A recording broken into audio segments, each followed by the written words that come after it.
Hello brothers, ಇನ್ನೊಂದು match preview ವಿಡಿಯೋಗೆ ಸ್ವಾಗತ. ಇವತ್ತು ನಿಮ್ಗೆ ಗೊತ್ತಿರೋಂಗೆ ಇಂಗ್ಲೆಂಡ್ ಮತ್ತೆ ಇಂಡಿಯಾ ಮತ್ತೆ ಇಂಗ್ಲೆಂಡ್ ಎರಡನೇ T20 ಮ್ಯಾಚ್ ಕೂಡ ನಡೀತಿದೆ. ಫಸ್ಟ್ನೇ ಮ್ಯಾಚ್ ಬಂದು ಮಳೆಯಲ್ಲಿ ಮ್ಯಾಚ್ ಅನ್ನ ವಿನ್ ಕೂಡ ಆಗ್ಬಿಡ್ತು. ಅದ್ ಏನು ಅಂತ ಗೊತ್ತಾಗ್ತಿಲ್ಲ ಗುರು. ಈ ಸಲ ನಮ್ಮ ಟೀಮ್ ಇಂಡಿಯಾಗ ಒಂಥರ ಬ್ಯಾಡ್ ಲಕ್ ನಡೀತಿದೆ, ಏನು ಅಂತ ಗೊತ್ತಾಗ್ತಾ ಇಲ್ಲ ಅಂತ. ಐರ್ಲೆಂಡ್ ಟೀಮ್ ಮೇಲೆ ಎರಡು ಸಲ ಬ್ಯಾಕ್ ಟು ಬ್ಯಾಕ್ ಎರಡು ಮ್ಯಾಚ್ ಅನ್ನ ಕೂಡ ಸೋತೋಗ್ಬಿಟ್ರು. ಅದಾದ್ಮೇಲೆ ಮೊನ್ನೆ ಕೂಡ ಅಷ್ಟೇ ಇಂಗ್ಲೆಂಡ್ ಅಗೇನ್ಸ್ಟ್ ಕೇವಲ 189 ರನ್ ಹೊಡೆದ್ಬಿಟ್ಟು 7 ವಿಕೆಟ್ ಅನ್ನ ಲಾಸ್ ಕೂಡ ಮಾಡ್ಕೊಂಡಿದ್ದು. ಐ ಥಿಂಕ್ ಅದು ಮ್ಯಾಚ್ ನಡೆದಿದ್ರು ಕೂಡ ಅಷ್ಟೇ ಇಂಗ್ಲೆಂಡರು ಹೊಡೆದ್ ಬಿಡೋರು ಅನ್ಸುತ್ತೆ. ಏನಕ್ಕೆ ಅಂತ ನಿಮ್ಗೆ ಗೊತ್ತು. ಇಂಗ್ಲೆಂಡ್ ಕಡೆ ಬ್ಯಾಟಿಂಗ್ ಲೈನ್ ಯಾವ ತರ ಇದೆ, ಅದಾದ್ಮೇಲೆ ಅವ್ರ ಹೋಮ್ ಗ್ರೌಂಡ್ ಕೂಡ ಆಗಿರೋದ್ರಿಂದ ಚೆಚ್ಚಿ ಏರ್ಸ್ ಬಿಡೋರು. ಮಿಡಲ್ ಅಲ್ಲಿ ಕರೆಕ್ಟ್ ಆಗಿ ಫಸ್ಟ್ ಇನ್ನಿಂಗ್ಸ್ ಮುಗಿಯಕ್ಕೂ ಮಳೆ ಬಂತು, ಮ್ಯಾಚ್ ಸ್ಟಾಪ್ ಕೂಡ ಆಯ್ತು.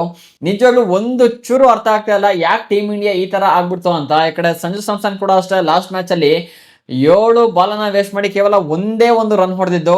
ಅದಾದ್ಮೇಲೆ ಅಭಿಷೇಕ್ ಶರ್ಮಾ ನಿಂತ್ಕೊಂಡು ಆಡಿದ್ರು. ಅದಾದ್ಮೇಲೆ ಇಶಾನ್ ಕಿಶನ್ ಡಕ್ಔಟ್, ಶ್ರೇಯಸ್ ಅಯ್ಯರ್ ಆಡಿದ್ರು. ಅದ್ಬಿಟ್ರೆ ಯಾರು ಪರ್ಫಾರ್ಮ್ ಮಾಡಿಲ್ಲ. ಅದ್ಬಿಟ್ರೆ ಶಿವಮ್ ಡುಬೆ ಲಾಸ್ಟಿಗೆ ಒಂದ್ ಸ್ವಲ್ಪ ರನ್ನ ಕಾಂಟ್ರಿಬ್ಯೂಷನ್ ಕೂಡ ಮಾಡಿದ್ಕೆ 189 ರನ್ ಕೂಡ ಬಂತು. ಇಲ್ಲಾಂದ್ರೆ ಫುಲ್ಲು ಉಡಿ ಆಗ್ಬಿಡೋದು ಮತ್ತೆ ಟೀಮ್ ಇಂಡಿಯಾ. ನಿಜವಾಗ್ಲೂ ಗೊತ್ತಾಗ್ತಿಲ್ಲ ಏನಕ್ಕೆ ಎಷ್ಟು ವರ್ಸ್ಟ್ ಆಗ್ತಾ ಇದೆ ಟೀಮ್ ಇಂಡಿಯಾ ಅಂತ. ಯಾವ ತರ ಇತ್ತು ಎಲ್ಲಿಗೆ ಬಂದು ನಿಂತ್ಕೊಂತು. ಇದು ಏನೊಂದು ಗಾದೆ ಇದೆಯಲ್ಲ, ಬರ್ತಾ ಬರ್ತಾ ರಾಯರ ಮನೆ ಕುದುರೆ ಕತ್ತೆ ಆಯ್ತು ಅಂತ. ಆ ತರ ಆಗ್ತಿದೆ ಟೀಮ್ ಇಂಡಿಯಾಗೆ. ಎಲ್ಲ ಒಂದು ಸ್ಕೋರ್ ಆಗಿರು 189 ಇಂಗ್ಲೆಂಡ್ ಅವರಿಗೆ. ಐ ಥಿಂಕ್ ಅವರು ಟಾಪ್ 3 ಬ್ಯಾಟ್ಸ್ಮನ್ಸ್ ಕಡೆ ರನ್ನ ಚೇಸ್ ಮಾಡಿ ಬಿಸಾಕ್ ಬಿಡ್ತಾರ ಅನ್ಸುತ್ತೆ.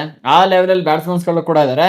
ಗೊತ್ತಿಲ್ಲ ಯಾವ ತರ ಪರ್ಫಾರ್ಮ್ ಮಾಡ್ತಾರೆ ಏನೋ ಅಂತ. ಅದಾದ್ಮೇಲೆ ಇವತ್ತು ಸಂಜು ಸ್ಯಾಮ್ಸನ್ ರಿಪ್ಲೇಸ್ ಮಾಡ್ಕೊಳ್ಳೋದು ತುಂಬಾ ಒಳ್ಳೇದು. ಇನ್ ಕೇಸ್ ಸೇಮ್ ಟೀಮ್ ಅನ್ನ ಕಂಟಿನ್ಯೂ ಮಾಡ್ಕೊಂಡ್ರು ಅನ್ಕೊಳ್ಳಿ, ಇದ್ರಿಗಿಂತ ವರ್ಸ್ಟ್ ಮತ್ತೊಂದಿಲ್ಲ ಅಂತ ಅನ್ಕೊಬಹುದು. ಅಲ್ಲಗರು ವೈಭವ್ ಸೂರ್ಯವಂಶಿ ಒಳ್ಳೆ ಫಾರ್ಮ್ ಅಲ್ಲಿ ಕೂಡ ಇದಾರೆ, ಅವನಾರು ಆಡ್ಸ್ಬೋದು ಅಭಿಷೇಕ್ ಶರ್ಮನ್ ಜೊತೆ. ಇಲ್ಲಿ ಬ್ಯಾಕ್ ಟು ಬ್ಯಾಕ್ ಫ್ಲಾಪ್ ಕೂಡ ಆಗ್ತಿರೋದು ಸಂಜು ಸ್ಯಾಮ್ಸನ್. ಆದ್ರೂ ಕೂಡ ಏನಕ್ಕೆ ಸಂಜು ಸ್ಯಾಮ್ಸನ್ನೇ ಓಪನರ್ ಆಗಿ ಇಳಿಸ್ತಿದ್ರೆ ಒಂದು ಕೂಡ ಗೊತ್ತಾಗ್ತಾ ಇಲ್ಲ. ಒಂದ್ಸಲಿ ಟೆಸ್ಟರ್ ಮಾಡ್ಬೋದು ಅಥವಾ ಒಂದು ಎಕ್ಸ್ಪೆರಿಮೆಂಟರ್ ಮಾಡ್ಬೋದು.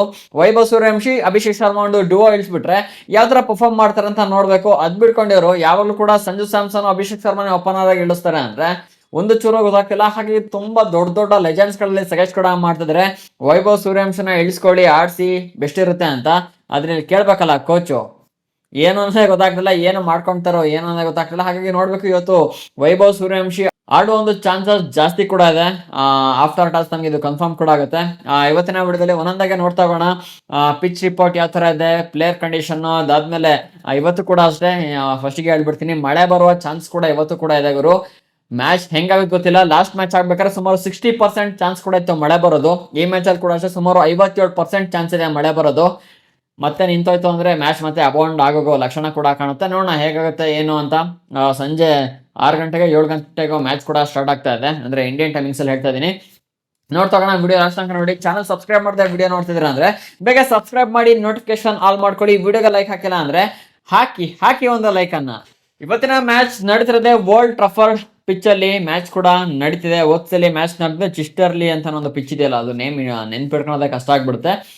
ಈ ಮ್ಯಾಚ್ ನಡ್ತಿರೋದು ಓಲ್ಡ್ ಟ್ರಾಫರ್ಡ್ ಪಿಚ್ ಅಲ್ಲಿ ಮ್ಯಾಚ್ ಕೂಡ ನಡ್ತಿದೆ. ಒಂಥರ ಬ್ಯಾಲೆನ್ಸ್ಡ್ ಪಿಚ್ ಕೂಡ ಆಗಿದೆ. ಈ ಕಡೆ ಸ್ಪಿನ್ನರ್ಸ್ಗೂ ಅದೇ ರೀತಿ ಹೆಲ್ಪ್ ಸಿಗುತ್ತೆ, ಫಾಸ್ಟ್ ಬೌಲರ್ಸ್ಗೂ ಕೂಡ ಅದೇ ರೀತಿ ಹೆಲ್ಪ್ ಕೂಡ ಸಿಗುತ್ತೆ. ಅದಾದ್ಮೇಲೆ ಬ್ಯಾಟ್ಸ್ಮನ್ಸ್ಗೂ ಕೂಡ ಅಷ್ಟೇ ಅದೇ ರೀತಿ ಹೆಲ್ಪ್ ಕೂಡ ಸಿಗುತ್ತೆ.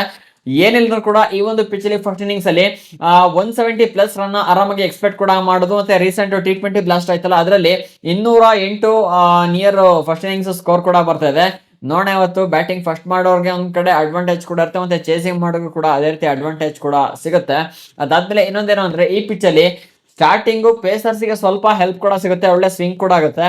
ಹೋಗ್ತಾ ಸ್ಪಿನ್ನರ್ಸ್ಗೆ ಅಂದ್ರೆ ಪಿಚ್ ಸ್ವಲ್ಪ ಸ್ಲೋ ಆಗೋದ್ರಿಂದ ರಿಸ್ಟ್ ಸ್ಪಿನ್ನರ್ಸ್ಗೆ ಅಲ್ಲಿ ಹೆಲ್ಪ್ ಕೂಡ ಸಿಗುತ್ತೆ. ಇನ್ನ ಈ ಪಿಚ್ ಅಲ್ಲಿ ಲಾಸ್ಟ್ 5 ಮ್ಯಾಚಸ್ ಸ್ಟಾರ್ಟ್ಸ್ ಅನ್ನ ತೆಗೆದು ನೋಡಕ್ ಹೋದ್ವಿ ಅಂದ್ರೆ 2 ಮ್ಯಾಚ್ ಅಲ್ಲಿ ಬ್ಯಾಟಿಂಗ್ ಫಸ್ಟ್ ಮಾಡಿರೋ ಟೀಮ್ ವಿನ್ ಆದ್ರೆ 3 ಸಲ ಚೇಸಿಂಗ್ ಮಾಡಿರೋ ಟೀಮ್ ವಿನ್ ಕೂಡ ಆಗಿದೆ. ಹಾಗಾಗಿ ಇವತ್ತು ಕೂಡ ಅಷ್ಟೇ ಯಾವುದೇ ಟೀಮ್ ಟಾಸ್ ವಿನ್ ಆದ್ರೂ ಕೂಡ ಆಲ್ಮೋಸ್ಟ್ ಚೇಸಿಂಗ್ ನ ಕೂಡ ಸೆಲೆಕ್ಟ್ ಮಾಡ್ಕೊಬಹುದು, ಬ್ಯಾಟಿಂಗ್ ನ ಕೂಡ ಸೆಲೆಕ್ಟ್ ಮಾಡ್ಕೊಬಹುದು. ಆಲ್ಮೋಸ್ಟ್ ಈಕ್ವಲ್ ಆದ ಒಂದು ಸಪೋರ್ಟ್ ಕೂಡ ಸಿಗುತ್ತೆ. ನೋಡೋಣ ಯಾವ್ದನ್ನ ಸೆಲೆಕ್ಟ್ ಮಾಡ್ಕೊಳ್ತಾರೆ ಟಾಸ್ ವಿನ್ ಆದವರು ಅಂತ. ಇನ್ನ ಎರಡು ಟೀಮ್ ನ ಪ್ಲೇಯಿಂಗ್ 11 ಅಂದ್ರೆ ಪ್ರೆಡಿಕ್ಟೆಡ್ 11 ಕಡೆ ಬಂದ್ವಿ ಅಂದ್ರೆ ಅದೇ ಟೀಮ್ ಇಂಡಿಯಾದಲ್ಲಿ ಒಂದು ಚೇಂಜಸ್ ನ ಕೂಡ ಮಾಡ್ಕೊಬಹುದು. ಓಪನರ್ ಅಲ್ಲಿ ಸಂಜು ಸ್ಯಾಮ್ಸನ್ ಕೂರಿಸಿ ವೈಭವ್ ಸೂರ್ಯವಂಶನ ಹಾಕೊಳ್ಳಿ ಅಂತ ತುಂಬಾ ಜನ ಕೂಡ ಹೇಳ್ತಾ ಇದಾರೆ. ಹಾಗಾಗಿ ಹೇಳೋದಲ್ಲ, ಆಲ್ಮೋಸ್ಟ್ ಇನ್ನೇನು ಟೀಮ್ ಇಂಡಿಯಾಗೆ ಒಂಥರ ಗೊತ್ತಾಗ್ಬಿಟ್ಟಿದ್ರೆ ಸಂಜು ಸ್ಯಾಮ್ಸನ್ ಫಾರ್ಮ್ ಅಲ್ಲೇ ಕಾಣಿಸ್ಕೊಳ್ತಾ ಇಲ್ಲ, ಬರೀ ಬಾಲ್ ವೇಸ್ಟ್ ಮಾಡ್ತಾ ಇದಾರೆ, ಬೇಗ ಕುತ್ಕೊಳ್ತಾ ಇದಾರೆ.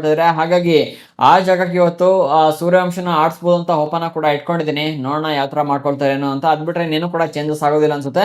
ಸೇಮ್ ಟೀಮ್ ಅನ್ನ ಕಂಟಿನ್ಯೂ ಕೂಡ ಮಾಡ್ಬೋದು. ಅದಾದ್ಮೇಲೆ ಇಂಗ್ಲೆಂಡ್ ಕಡೆ ಬಂದ್ವಿ ಅಂದ್ರೆ ಅಲ್ಲೂ ಕೂಡ ಅಷ್ಟೇ ಲಾಸ್ಟ್ ಮ್ಯಾಚ್ ಅಲ್ಲಿ ಯಾವ ಒಂದು ಪ್ಲೇಯಿಂಗ್ 11 ಇತ್ತು ಅದೇ ಒಂದು ಸೇಮ್ ಪ್ಲೇಯಿಂಗ್ 11 ಈ ಮ್ಯಾಚ್ ಅಲ್ಲಿ ಕೂಡ ಕಂಟಿನ್ಯೂ ಮಾಡ್ತಾರೆ. ಇನ್ನ ಈ ಪಿಚ್ ಅಲ್ಲಿ ಯಾರ ಸ್ಟಾರ್ಟ್ಸ್ ಚೆನ್ನಾಗಿದೆ ಅಂತ ನೋಡಕ್ ಹೋದ್ವಿ ಅಂದ್ರೆ ಫಿಲ್ ಸಾಲ್ಟ್ ನ ಸ್ಟಾರ್ಟ್ಸ್ ಈ ಪಿಚ್ ಅಲ್ಲಿ ಸಖತ್ತಾಗಿದೆ ಗುರು. ಇದುವರೆಗೂ ಹೇಳ್ಬೇಕು ಅಂದ್ರೆ ಫಿಲ್ ಸಾಲ್ಟ್ ಈ ಪಿಚ್ ಅಲ್ಲಿ ಔಟೇ ಆಗಿಲ್ಲ. ರೀಸೆಂಟ್ ಆಗಿ ಒಂದು ಮ್ಯಾಚ್ ಕೂಡ ಆಯ್ತು ಸೌತ್ ಆಫ್ರಿಕಾ ಅಗೇನ್ಸ್ಟ್. ನೀವು ನಂಬಲ್ಲ, 60 ಬಾಲಿಗೆ 141 ರನ್ನ ಕೂಡ ಹೊಡೆದಿದ್ದು ಫಿಲ್ ಸಾಲ್ಟ್ ಇದೇ ಪಿಚ್ ಅಲ್ಲಿ. ಅದ್ರ ಜೊತೆ ಯಾರು ಜೋಸ್ ಬಟ್ಲರ್ ನ ಒಂದು ಸ್ಟಾಟ್ಸ್ ಕೂಡ ಅಷ್ಟೇ ಈ ಪಿಚ್ ಅಲ್ಲಿ ಸಖತ್ತಾಗಿದೆ. ಇವ್ರೇನಾದ್ರು ಡುವೋ ಈ ಪಿಚ್ ಅಲ್ಲಿ ಸೆಟ್ ಆಗ್ಬಿಡ್ತು ಅಂದ್ರೆ ಸಖತ್ ಕಷ್ಟ ಕೂಡ ಇದೆ. ಹಾಗಾಗಿ ಇಂಗ್ಲೆಂಡ್ ಅಗೇನ್ಸ್ಟ್ ನಾವು ಕಾಂಪೀಟ್ ಮಾಡಬೇಕು, ಒಂದು ಕಾಂಪಿಟೇಷನ್ ಕೊಡಬೇಕು ಅಂದ್ರೆ ಏನಿಲ್ಲ ಅಂದ್ರೂ ಕೂಡ ಅಷ್ಟೇ 230+ ರನ್ ಕೊಡ್ಲೇಬೇಕು. ಇಲ್ಲಾಂದ್ರೆ ಈಸಿಯಾಗಿ ಈ ಒಂದು ಪಿಚ್ ಅಲ್ಲಿ ಇಂಗ್ಲೆಂಡ್ ಅವರು ಹೊಡೆದು ಬಿಡ್ತಾರೆ. ಅದು ಫಸ್ಟ್ ಇನ್ನಿಂಗ್ಸ್ ಅಲ್ಲಿ ಇಂಗ್ಲೆಂಡ್ ಅವರೇ ಬ್ಯಾಟಿಂಗ್ ಮಾಡಿದ್ರು ಕೂಡ ಅಷ್ಟೇ ಏನಿಲ್ಲ ಅಂದ್ರೂ 200+ ಅಂತ ಹೊಡಿತಾರೆ. ಆ ತರ ಒಂದು ಬ್ಯಾಟ್ಸ್ಮನ್ಸ್ ಗಳು ಮತ್ತೆ ಆ ತರ ಫಾರ್ಮ್ ಅಲ್ಲಿ ಪ್ಲೇಯರ್ಸ್ ಗಳಂತೂ ಇದ್ದೇ ಇದಾರೆ. ಮತ್ತೆ ಅದೇ ಹೇಳಿದ್ನಲ್ಲ, ಫಿಲ್ ಸಾಲ್ಟ್ ಇದುವರೆಗೂ ಈ ಒಂದು ಪಿಚ್ ಅಲ್ಲಿ ಔಟ್ ಆಗಿರೋ ಹಿಸ್ಟ್ರಿನೇ ಇಲ್ಲ. ಗೊತ್ತಾಗ್ತಿದೆ ಇದರಲ್ಲೇ ಫೇವರ್ ಆಗಿರೋ ಪಿಚ್ ಕೂಡ ಆಗಿದೆ. ಮತ್ತೆ ಜೋಸ್ ಬಟ್ಲರ್ ಕೂಡ ಅಷ್ಟೇ ಒಳ್ಳೆ ಸ್ಟಾಟ್ಸ್ ಅನ್ನ ಕೂಡ ಹೊಂದಿದ್ದಾರೆ. ಮತ್ತೆ ಜೋಫ್ರಾ ಆರ್ಕರ್ ಕೂಡ ಅಷ್ಟೇ ಈ ಪಿಚ್ ಇನ್ನೇನು ಫಾಸ್ಟ್ ಬೌಲರ್ಸ್ ಗೆ ಸಖತ್ ಹೆಲ್ಪ್ ಮಾಡೋದ್ರಿಂದ ಅವರ ಸ್ಟಾಟ್ಸ್ ಕೂಡ ಈ ಪಿಚ್ ಅಲ್ಲಿ ಸಖತ್ತಾಗಿದೆ. ಇನ್ನ ಟೀಮ್ ಇಂಡಿಯಾದ ಕಡೆ ಬಂದ್ವಿ ಅಂದ್ರೆ ಯಾವ ಪ್ಲೇಯರ್ ಕೂಡ ಅಷ್ಟೇ ಈ ಪಿಚ್ ಅಲ್ಲಿ ಇದುವರೆಗೂ ಗೇಮ್ ಅನ್ನ ಕೂಡ ಆಡಿಲ್ಲ, ಅಂದ್ರೆ ಸ್ಟಾಟ್ಸ್ ಗಳು ಕೂಡ ಸಿಗ್ಲಿಲ್ಲ. ಹಾಗಾಗಿ ರೀಸೆಂಟ್ ಫಾರ್ಮ್ ಅನ್ನ ಚೆಕ್ ಕೂಡ ಮಾಡಬಹುದು. ಅಭಿಷೇಕ್ ಶರ್ಮಾ ಈಗ ಫಾರ್ಮ್ ಅಲ್ಲಿ ಕೂಡ ಇದಾರೆ. ಮತ್ತೆ ಅದ್ಬಿಟ್ಟು ಅಂದ್ರೆ ಶ್ರೇಯಸ್ ಅಯ್ಯರ್ ಲಾಸ್ಟ್ ಮ್ಯಾಚ್ ಅಲ್ಲಿ ಸ್ವಲ್ಪ ಫಾರ್ಮ್ ಅಲ್ಲಿ ಕೂಡ ಕಾಣಿಸ್ಕೊಂಡ್ರು. ಅದ್ರ ಹಿಂದಿನ ಮ್ಯಾಚ್ ಅನ್ನ ನೋಡಿದ್ವಿ, ಐರ್ಲೆಂಡ್ ಸೀರೀಸ್ ನೋಡಿದ್ವಿ ಅಂದ್ರೆ ಅಂತ ಹೇಳ್ಕೊಳ್ಳೋ ಪರ್ಫಾರ್ಮೆನ್ಸ್ ಯಾರಿಂದ ಕೂಡ ಬಂದಿಲ್ಲ. ಹಾಗಾಗಿ ಲಾಸ್ಟ್ ಒಂದು ಪರ್ಫಾರ್ಮೆನ್ಸ್ ಅನ್ನ ನೋಡಿ ಈ ಮ್ಯಾಚ್ ಕೂಡ ಅವರು ಆಡ್ಬೋದು ಅಂತ ಅನ್ಕೊಳ್ತಾ ಇದ್ದೀನಿ. ನೋಡೋಣ ಏನ ಹೇಗಾಗುತ್ತೆ ಏನೋ ಅಂತ. ಟೀಮ್ ಇಂಡಿಯಾದ ಮೇಲೆ ಯಾಕೋ ಕಾನ್ಫಿಡೆನ್ಸ್ ತುಂಬಾ ಕಳ್ಕೊಂಡ್ಬಿಟ್ಟಿದ್ರೆ ಆ ತರ ಕೂಡ ಆಗಿದೆ. ಯಾವ ತರ ಪರ್ಫಾರ್ಮ್ ಮಾಡ್ತಾರೆ ಅಂತ ನೋಡ್ಬೇಕು. ವೈಭವ್ ಸೂರ್ಯವಂಶನ ಹಾಕೊಂಡ್ರು ಅಂದ್ರೆ ಒಂದ್ ಕಡೆ ಎಲ್ಲೋ ಪ್ಲಸ್ ಕೂಡ ಆಗ್ಬೋದು. ಇನ್ ಕೇಸ್ ಅವನು ಕೂಡ ಅಷ್ಟೇ ಈಗ ಇಂಗ್ಲೆಂಡ್ ಬೌಲಿಂಗ್ ಅಷ್ಟು ಈಸಿ ಕೂಡ ಇರೋದಿಲ್ಲ ಆಡಕ್ಕೆ. ನೋಡೋಣ ಯಾವ ತರ ಪರ್ಫಾರ್ಮ್ ಮಾಡ್ತಾರೆ ಏನು ಅಂತ. ಏನೋಕೆ ಹಿಂಗ್ ಹೇಳ್ತಿದೀನಿ ಅಂದ್ರೆ ಐರ್ಲೆಂಡ್ ಅಗೇನ್ಸ್ಟ್ ಇವರು ಫುಲ್ ತೋಪಿದ್ದೋಗ್ಬಿಟ್ಟಿದ್ರು ಅತ್ಲಾಗೆ ನಮ್ಮ ಇಂಡಿಯನ್ ಬ್ಯಾಟ್ಸ್ಮನ್ಸ್ ಗಳು. ಇನ್ನ ಇಂಗ್ಲೆಂಡ್ ಬೌಲಿಂಗ್ ಅಗೇನ್ಸ್ಟ್ ಆಡ್ಬೇಕು ಅಂದ್ರೆ ಸಖತ್ ಕಷ್ಟ ಕೂಡ ಇರುತ್ತೆ. ಯಾವ್ದಾರ ಪರ್ಫಾರ್ಮ್ ಮಾಡ್ತಾರೆ ಅಂತ ನೋಡ್ಬೇಕು. ಇನ್ನ ಇವತ್ತಿನ ಮ್ಯಾಚ್ ಅಲ್ಲಿ ಯಾರು ಸಖತ್ತಾಗಿ ಪರ್ಫಾರ್ಮೆನ್ಸ್ ಕೊಡ್ಬೋದು ಅಂತ ನನಗೆ ಅನಿಸ್ತದೆ ಅಂದ್ರೆ ಇಂಗ್ಲೆಂಡ್ ಕಡೆಯಿಂದ ಫಿಲ್ ಸಾಲ್ಟ್ ಮತ್ತೆ ಜೋಸ್ ಬಟ್ಲರ್ ಕಡೆಯಿಂದ ಒಂದು ಒಳ್ಳೆ ಇನ್ನಿಂಗ್ಸ್ ಅನ್ನ ಎಕ್ಸ್ಪೆಕ್ಟ್ ಕೂಡ ಮಾಡ್ಬೋದು. ಅದಾದ್ಮೇಲೆ ಇನ್ನ ಈ ಕಡೆ ನಮ್ಮ ಇಂಡಿಯನ್ ಟೀಮ್ ಕಡೆಯಿಂದ ಅಭಿಷೇಕ್ ಶರ್ಮಾ ಈಗ ಫಾರ್ಮ್ ಅಲ್ಲಿ ಕೊಡಿದ್ರೆ. ಹಾಗಾಗಿ ಅಭಿಷೇಕ್ ಶರ್ಮಾ, ವೈಭವ್ ಸೂರ್ಯವಂಶಿ ಆಡ್ಸಿರೋದ್ರೆ ವೈಭವ್ ಸೂರ್ಯವಂಶಿ ಕೂಡ ಸ್ವಲ್ಪ ಸ್ಟ್ರಗಲ್ ಮಾಡ್ಬೋದು ಸ್ಟಾರ್ಟಿಂಗು. ಅದಾದ್ಮೇಲೆ ಸೆಟ್ ಅದ ಅಂದ್ರೆ ಅವ್ನ ಕಡೆಯಿಂದ ಕೂಡ ಒಂದು ಒಳ್ಳೆ ಇನ್ನಿಂಗ್ಸ್ ಅನ್ನ ಎಕ್ಸ್ಪೆಕ್ಟ್ ಕೂಡ ಮಾಡ್ಬೋದು. ಇನ್ನ ಹೈಯೆಸ್ಟ್ ವಿಕೆಟ್ ಟೇಕರ್ ಯಾರಾಗ್ಬೋದು ಅಂದ್ರೆ ಜೋಫ್ರಾ ಆರ್ಕರ್ ಮತ್ತೆ ನಮ್ಮ ಇಂಡಿಯನ್ ಟೀಮ್ ಕಡೆಯಿಂದ ಹರ್ಷಿತ್ ರಾಣಾಗೆ ಇವತ್ತಿನ ಮ್ಯಾಚ್ ಅಲ್ಲಿ ವಿಕೆಟ್ ಗಳು ಕೂಡ ಬೀಳ್ಬೋದು. ನೋಡೋಣ ಮ್ಯಾಚ್ ಹೇಗೋಗುತ್ತೆ ಏನು ಅಂತ. ಮತ್ತೆ ಫೈನಲ್ ಆಗಿ ಈ ಒಂದು ಮ್ಯಾಚ್ ನ ವಿನ್ನರ್ ಯಾರಾಗ್ಬೋದು ಅಂತ ನನಗೆ ಅನಿಸ್ತದೆ ಅಂದ್ರೆ ನಂಗೆ ಯಾಕೋ ಟೀಮ್ ಇಂಡಿಯಾದ ಮೇಲೆ ಕಾನ್ಫಿಡೆನ್ಸ್ ಬರ್ತಾ ಇಲ್ಲ. ಹಾಗಾಗಿ ಈ ಮ್ಯಾಚ್ ನ ಇಂಗ್ಲೆಂಡ್ ಅವರೇ ಹೊಡಿಬಹುದು ಅಂತ ನನಗೆ ಅನಿಸ್ತಾ ಇದೆ. ನೋಡೋಣ ಹೇಗ್ ಆಡ್ತಾರೆ ಏನು ಅಂತ. ಏನಕ್ಕೆ ಹಿಂಗ್ ಹೇಳ್ತಿದ್ದೀನಿ ಅಂದ್ರೆ ಲಾಸ್ಟ್ ಮ್ಯಾಚ್ ನೀವೇ ನೋಡಿದ್ರಿ ಎಷ್ಟು ಪೂರಾಗಿ ಪರ್ಫಾರ್ಮೆನ್ಸ್. ಲಾಸ್ಟ್ ಮ್ಯಾಚ್ ಅಂತಲ್ಲ, ಲಾಸ್ಟ್ 3 ಮ್ಯಾಚ್ ಐರ್ಲೆಂಡ್ ಸೀರೀಸ್ ಇಂದ ಸೇರಿಸಿ ಹೇಳ್ತಾ ಇದೀನಿ. ಆ ಮ್ಯಾಚ್ ಸೇರಿಸಿ ಕೂಡ ಅಷ್ಟೇ ತುಂಬಾ ಪೂರ್ ಪರ್ಫಾರ್ಮೆನ್ಸ್ ಅನ್ನ ಕೂಡ ಕೊಡ್ತಿದ್ದಾರೆ. ಈ ತರ ಇವತ್ತಿನ ಮ್ಯಾಚ್ ಅಲ್ಲಿ ಆಡಿದ್ರು ಅಂದ್ರೆ ಇಂಗ್ಲೆಂಡ್ ಅವರು ಈಸಿಯಾಗಿ ಮಕ್ಳಿಗೆ ಹೊಡೆದಂಗೆ ಹೊಡೆದು ಕಳಿಸ್ಬಿಡ್ತಾರೆ. ಸೊ ನೋಡ್ಬೇಕು ಯಾವ ತರ ಪರ್ಫಾರ್ಮ್ ಮಾಡ್ತಾರೆ ಏನು ಅಂತ. ನಿನ್ಗೇನ್ ಅನ್ಸುತ್ತೆ ಅಂತ ಕಾಮೆಂಟ್ ಮಾಡಿ. ಇದೇ ರೀತಿ ಹೆಚ್ಚಿನ ಕ್ರಿಕೆಟ್ ಅಪ್ಡೇಟ್ಸ್ಗೆ ಚಾನಲ್ ಈಗಲೇ ಸಬ್ಸ್ಕ್ರೈಬ್ ಮಾಡ್ಕೊಳ್ಳಿ. ಸಿಗೋಣ ಇನ್ನೊಂದು ಫ್ರೆಶ್ ಕಂಟೆಂಟ್ ನ ಜೊತೆಗೆ. ವಿಡಿಯೋ ನೋಡೋದಕ್ಕೆ ಧನ್ಯವಾದಗಳು. ಜೈ ಹಿಂದ್, ವಂದೇ ಮಾತರಂ.